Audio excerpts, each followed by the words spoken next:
Olá, tudo bem? Seja bem-vindo a mais um estudo da nossa série Ouvindo a Voz de Deus. Hoje vamos fazer a sexta lição, que tem que ver com os sinais da volta de Jesus. Então, para darmos início, vamos fechar os nossos olhos e vamos falar com Deus.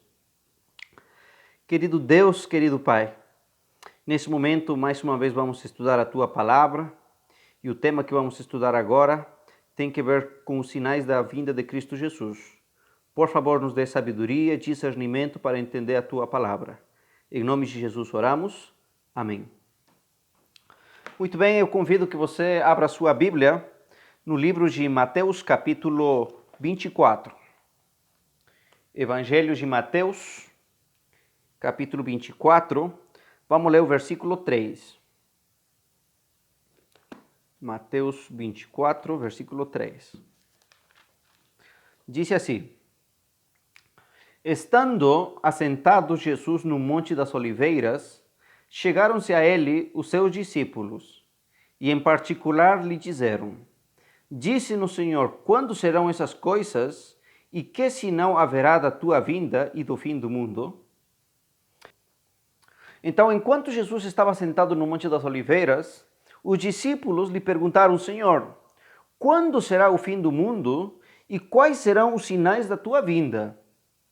A pergunta dos discípulos tem que ver sobre quando que aconteceria o fim do mundo, a volta de Jesus. Todo o capítulo 24 de Mateus é a resposta de Jesus. Jesus vai responder à pergunta que eles fizeram. Então vamos com a primeira pergunta. Quais seriam os sinais que seriam vistos no mundo social, na sociedade, antes da volta de Cristo? Vamos ler Mateus 24, o versículo 6 e 7. A gente vai ver que Jesus falou sinais que aconteceriam em várias áreas. Na área social, na área religiosa, no mundo natural, enfim. Mas agora vamos ver aquilo que aconteceria na sociedade. Disse o versículo 6 e 7. E ouvireis falar de guerras e de rumores de guerras. Olhai, não vos assusteis, porque é mister que tudo isso aconteça, mas ainda não é o fim. Porque se levantará nação contra nação, reino contra reino. Haverá fomes e pestes e terremotos em vários lugares. Olha o que Jesus falou. Na área social, como que o mundo estaria antes da volta de Jesus? Diz que haveria rumores de guerras e também haveriam guerras. E isso é aquilo que a gente vê cada dia mais na nossa sociedade. O tempo todo, quando a gente liga a TV, a gente vê que há alguns países que estão quase para entrar em conflito. Alguns anos atrás, era Estados Unidos contra a Coreia do Norte. Depois era Estados Unidos contra a Venezuela. Era também o problema do Iraque contra Estados Unidos, o Irã, enfim, tantos rumores que a gente ouve de países que estão em conflito e de rumores também de que algumas potências, países que são potências, estão quase para entrar em guerra. Jesus nos disse que esse seria exatamente o contexto no qual ele voltaria. Além disso, como consequência de tudo isso, aconteceria que a sociedade estaria passando um problema muito sério, que são as fomes. Diz que haveria fome em muitos lugares. Haveriam pestes, doenças que estariam acabando com as pessoas. No mundo social acontecerá mais outro problema.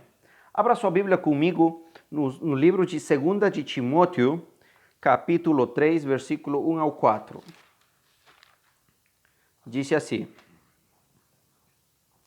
Sabe, porém, isto, que nos últimos dias sobrevirão tempos trabalhosos, porque haverá homens amantes de si mesmos, avarentos, presunçosos, soberbos, blasfemos, desobedientes a pais e mães, ingratos, profanos, sem afeto natural, irreconciliáveis, caluniadores, incontinentes, cruéis, sem amor para com os bons, traidores, obstinados, orgulhosos, mais amigos dos deleites do que amigos de Deus. O grande problema no mundo, na sociedade, é a falta de amor.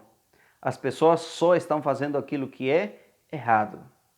Antigamente, quando uma pessoa era honesta, era uma coisa normal.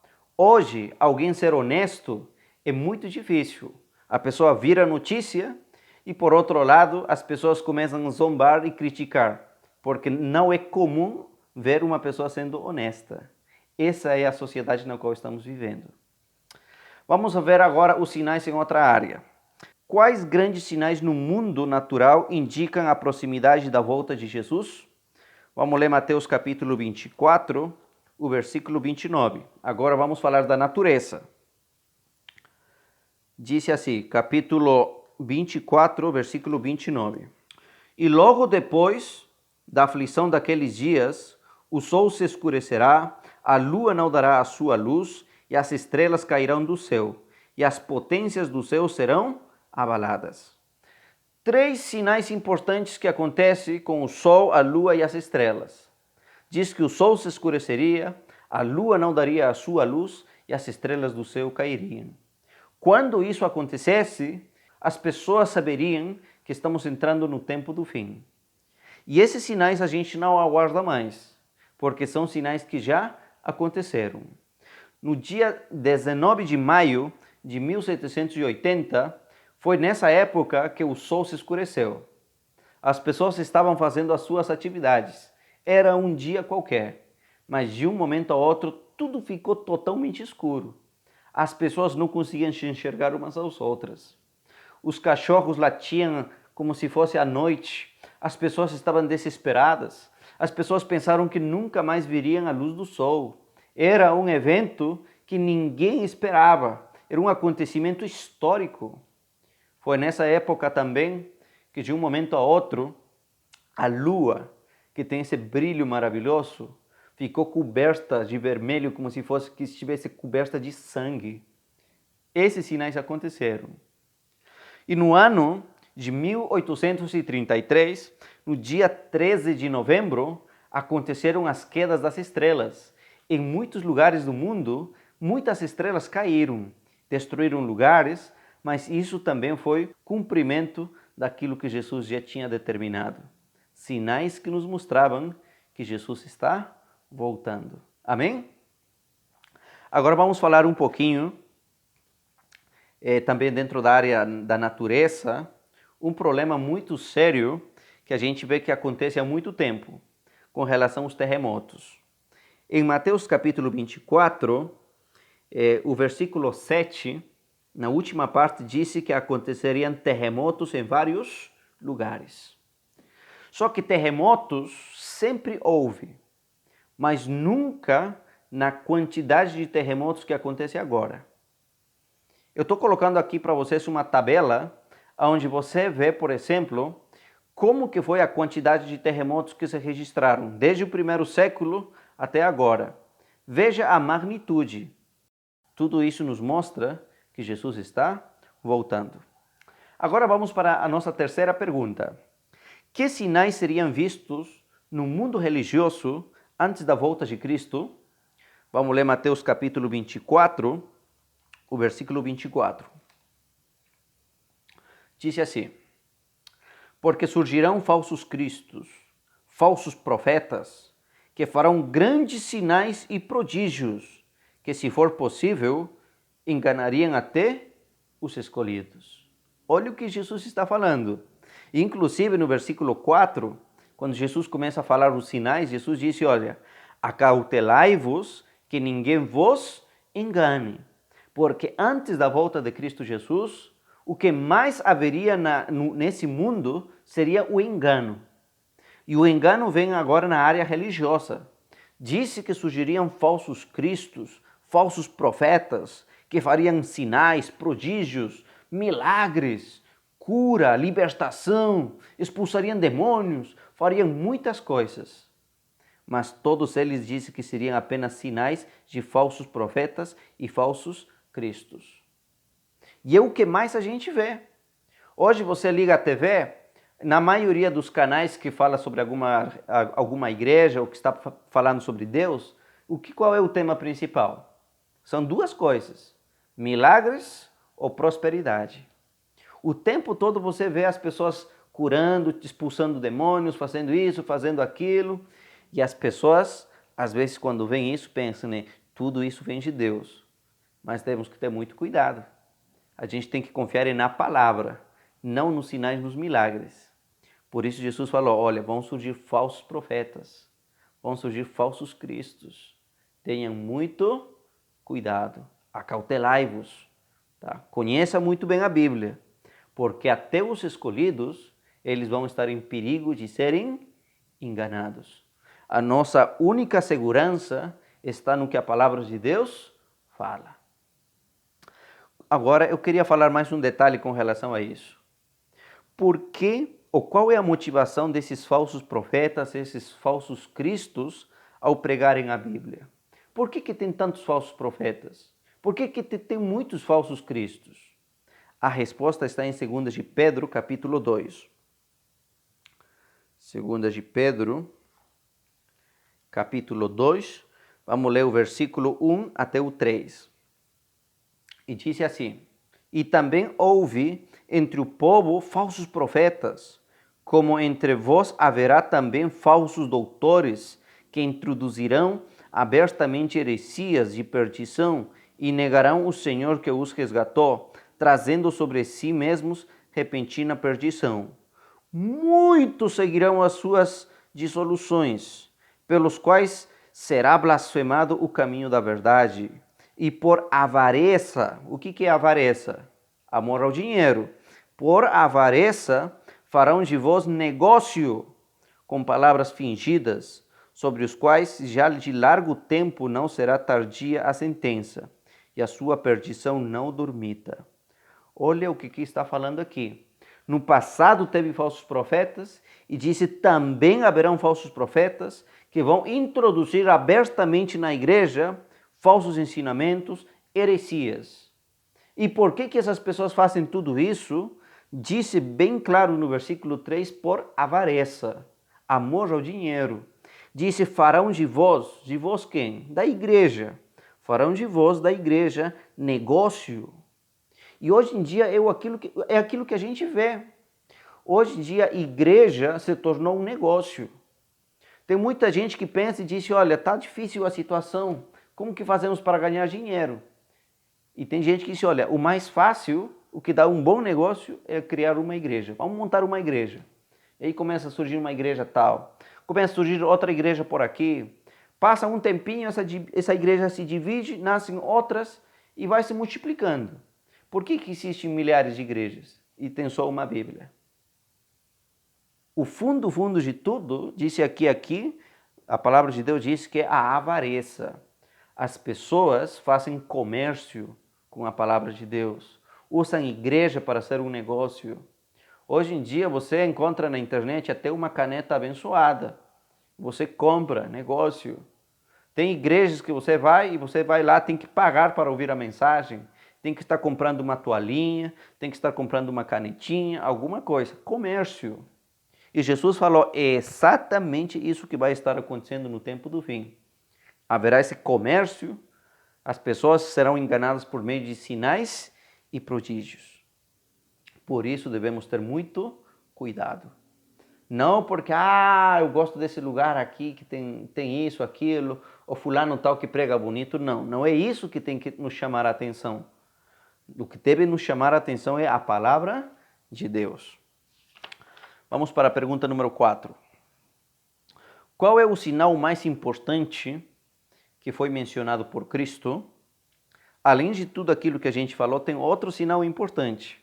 Mateus 24, versículo 14. Disse assim, e este evangelho do reino será pregado em todo o mundo, como testemunho a todas as gentes, ou a todas as pessoas, e então virá o fim. Jesus falou que o evangelho, a palavra, tem que chegar a todo o mundo. Não disse que todo mundo tenha que aceitar. O sinal diz que apenas tem que chegar, as pessoas vão ouvir. Aceitem ou não, mas a mensagem chega. E diz, quando esse evangelho chegar a todo mundo, então virá o fim. Ali será a volta de Cristo Jesus. E hoje em dia, é difícil achar um lugar onde a palavra de Deus não tenha chegado. Sim, existem alguns países que se considera, né, países que ainda o evangelho não chegou.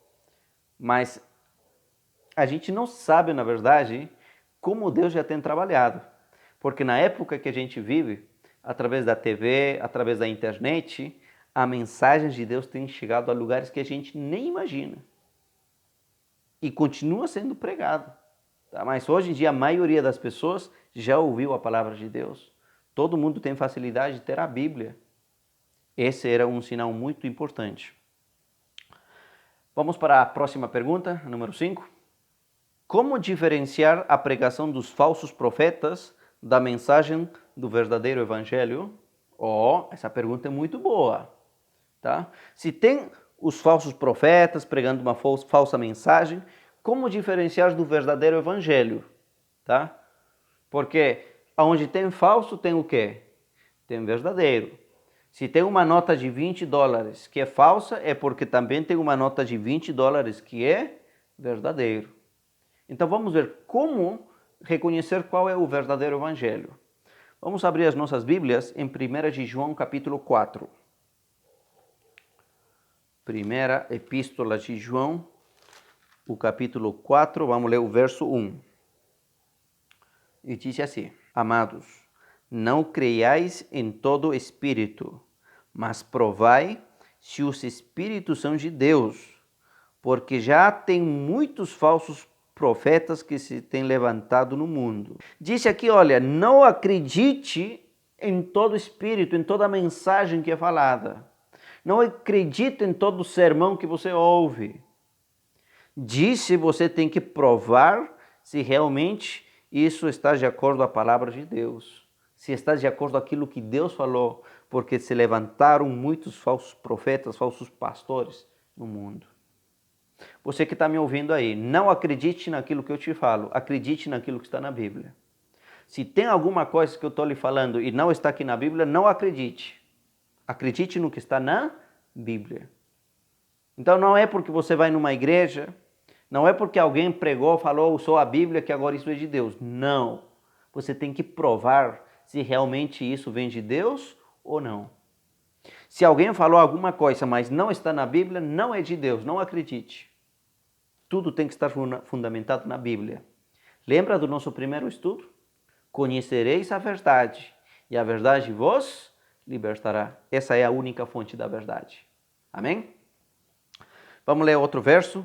Em Gálatas capítulo 1, vamos ler o versículo 6, 7 e 8. Maravilho-me de que tão depressa passasseis daquele que vos chamou a graça de Cristo para outro evangelho, o qual não é outro, mas há alguns que vos inquietam e querem transtornar o evangelho de Cristo. Olha o que o apóstolo Paulo falou para a igreja que estava lá em Galácia.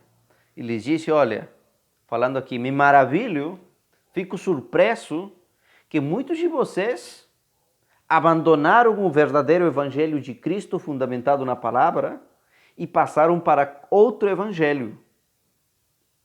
Então tem um evangelho que está fundamentado na Bíblia e tem outro evangelho que não está totalmente fundamentado. Está fundamentado em tradições, naquilo que fulano tal fala, naquilo que a igreja colocou como tradição, mas não naquilo que Deus disse. Então disse, olha, qual evangelho você quer seguir? O evangelho de Cristo ou no falso evangelho? Se você quer seguir o evangelho de Cristo, tem que estar fundamentado na palavra de Deus. E nesse tempo do fim que estamos vivendo antes da volta de Jesus, mais do que nunca Deus está chamando todas as pessoas para o verdadeiro evangelho. Vamos ler agora a pergunta número 6. Disse assim: por que Deus manda provar o ensino dos profetas? Por que devemos ter esse cuidado? Por que devemos provar? Vamos abrir a nossa Bíblia no Evangelho de Mateus, capítulo 7. Mateus, capítulo 7. Vamos ler o versículo 15. Disse assim: acautelai-vos, porém, dos falsos profetas. Olha, tenha cuidado desses falsos profetas, que vêm até vós vestidos como? Vestidos como ovelhas, mas interiormente são o quê? Lobos devoradores. Deus disse, olha, tenha muito cuidado. Os falsos profetas que estão por ali estão disfarçados de ovelha, de crente. Estão com a Bíblia na mão, estão nas igrejas. Acautelai-vos, tenham muito cuidado. Não acreditem apenas por acreditar. Porque muitos, na verdade, são lobos devoradores. Estão aí como instrumentos do inimigo para fazer cair as pessoas, para desviar as pessoas da verdade. E nós devemos estar fundamentados na palavra de Deus. Algum tempo atrás, fiz um trabalho missionário com alguns jovens pregando o Evangelho e conhecemos uma pessoa, uma mulher, que ela aceitou estudar a Bíblia. E começamos a estudar somente a Bíblia. E a senhora descobria muitas coisas interessantes, perguntava, gostava. E a gente achava um estudo bonito, maravilhoso. Mas até que um dia o pastor da igreja a qual ela pertencia descobriu. E ele falou assim para ela, né? Te proíbo que você fale com esses jovens. Se você continua estudando a Bíblia, você fala com essas pessoas, você vai ser expulsa dessa igreja. Então você está proibida de falar, estudar com essas pessoas. E a mulher chegou triste, nos falou e disse, olha, eu gosto muito do estudo, mas lamentavelmente não posso estudar porque meu pastor me proibiu. Pergunto para você, tem alguém que pode te proibir de estudar a Bíblia? Tenha muito cuidado. Qual é o problema de conhecer a Bíblia? Quanto mais contato a gente tiver com a palavra de Deus, é melhor. Ninguém tem direito de proibir ninguém de dizer você não pode ouvir. Se Deus está permitindo que você ouça a mensagem, ouça. Não deixe que Satanás use lobos devoradores para te desviar da mensagem. Acredite na mensagem. Nunca devemos dizer, olha, meu pastor falou isso, minha igreja me ensinou isso, aquilo. Não, a palavra de Deus determina isso. Você tem que confiar da palavra. Amém? Vamos ler também 2 de Pedro, capítulo 3, versículo 16. Falando disto, como em todas as suas epístolas, entre as quais há pontos difíceis de entender, que os indoutos e inconstantes torcem, e igualmente as outras escrituras, para a sua própria perdição. Olha o que está falando aqui Pedro. Pedro diz com relação aos escritos, as epístolas que o apóstolo Paulo escreveu.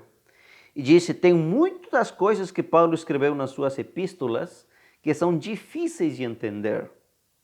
E realmente, quando você lê a Bíblia, não é tão fácil de entender. Tem algumas questões, tem alguns livros, quando você lê, você terminou e você pensa, eita, não entendi nada, não ficou nada na cabeça. Tem coisas que você vê e lê e não entende realmente. Tem coisas que são difíceis, nem tudo é fácil. E disse que as pessoas, esses falsos profetas, esses falsos cristos, esses falsos pastores, eles torcem as escrituras para a sua própria perdição. É desses textos, às vezes, um pouquinho difíceis, desses capítulos, às vezes, que a gente não entende direito a mensagem, que essas pessoas pegam e distorcem para ensinar as coisas erradas. Por isso, a gente não pode acreditar no que uma pessoa fala. A gente tem que acreditar no que a Bíblia está dizendo. Um exemplo prático disso, a gente vê com relação à parábola do rico e Lázaro. Tá? É uma parábola muito polêmica. E tem muita gente que tem pegado essa parábola e disse assim, ó, quando a pessoa morre, vai para o céu, para o paraíso ou vai para o inferno. Tá falando na parábola está assim. Mas quando a gente começa a estudar a parábola, a gente percebe que realmente é uma parábola difícil, não é tão fácil de entender. A gente tem que estudar um pouquinho o contexto histórico, como que era a cultura daquela época. Temos que conhecer muito bem como que era a realidade, ler o texto aos mínimos detalhes para entender daquilo que está falando. Mas tem muita gente, indoctos, pessoas que se acham sábios, pegam, torcem e dizem, não, é assim, a pessoa vai para o paraíso ou para o inferno, é assim, pronto, está aqui na parábola. Tá? E a gente não pode acreditar assim por assim. Temos que ir para a Bíblia. Mas saiba, tem lugares que são um pouquinho difíceis de entender, que precisa muito estudo. Mas são passagens que as pessoas lamentavelmente aproveitam, distorcem para ensinar coisas erradas e desviar as pessoas daquilo que realmente a palavra de Deus ensina. Vamos para a próxima pergunta. Como saber se uma doutrina é verdadeira ou não? Você acredita em algumas questões. Você tem algumas doutrinas que você acredita. É verdade aquilo que você acredita ou está errado? Vamos lá. O Evangelho de João, capítulo 7, versículo 17.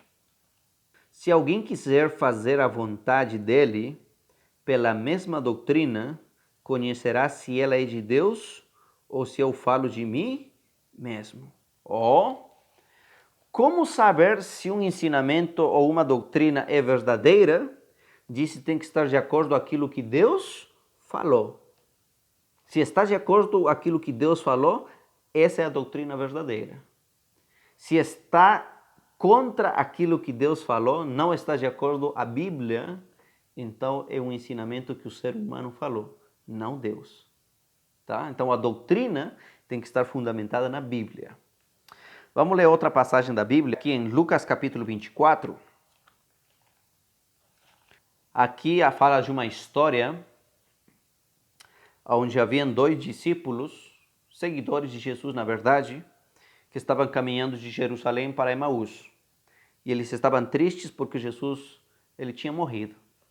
E eles se esqueceram de tudo aquilo que Deus tinha falado, que ele devia ressuscitar. E Jesus ressuscitou, se aproximou deles, e eles não o reconheceram. Mas quando Jesus estava com eles, começou a lhes ensinar das Escrituras. E veja como que Jesus lhes ensinou. Versículo 27.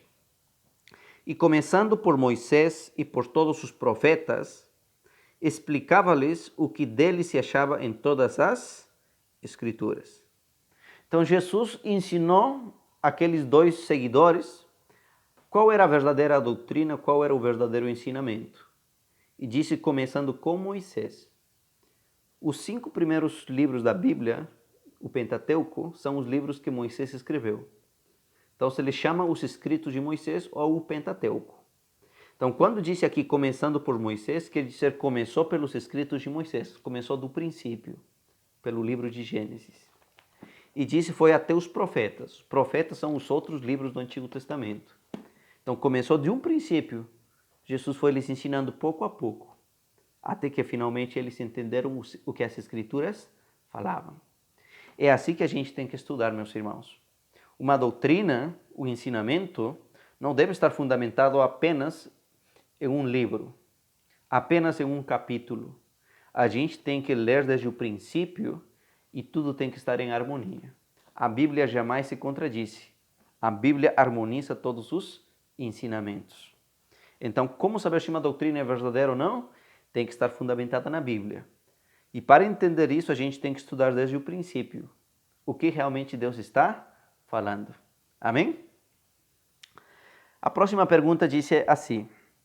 Se os sinais da volta de Cristo Jesus, a maioria delas já se cumpriram e algumas estão se cumprindo, por que Jesus ainda não voltou? O que está faltando? Vamos ler 2 de Pedro, capítulo 3, e vamos ler o versículo 9. Disse assim, o Senhor não retarda a sua promessa. Tá? Não pense que Jesus está retardando demais ou se esqueceu. Não pense isso jamais. Ainda que alguns a tenham por tardia, mas ele é longânimo para conosco, não querendo que alguns se percam, senão que todos venham arrepender-se. Por que Jesus não voltou? Não é porque haja sinais que vão cumprir ainda. Na verdade, os sinais praticamente já se cumpriram todos. Mas por que Jesus não voltou? Disse porque Deus é longânimo. Longanimidade significa misericórdia. Deus tem misericórdia de você e de mim. porque Deus sabe que se ele voltasse agora, muitos se perderiam. Talvez tenha alguém na tua família, você mesmo, que talvez ainda não entregou a vida a Jesus. É por você que Jesus não voltou. Ele é misericordioso. Ele não quer que ninguém se perca, mas que todos se arrependam e se entreguem a Ele. É por isso que Jesus está demorando. Só por misericórdia. Amém? Vamos para a próxima pergunta. A última disse assim: qual deve ser a nossa atitude no tempo do fim que estamos vivendo? Mateus capítulo 6, versículo 33. Aqui está uma coisa muito interessante. Mateus capítulo 6, versículo 33.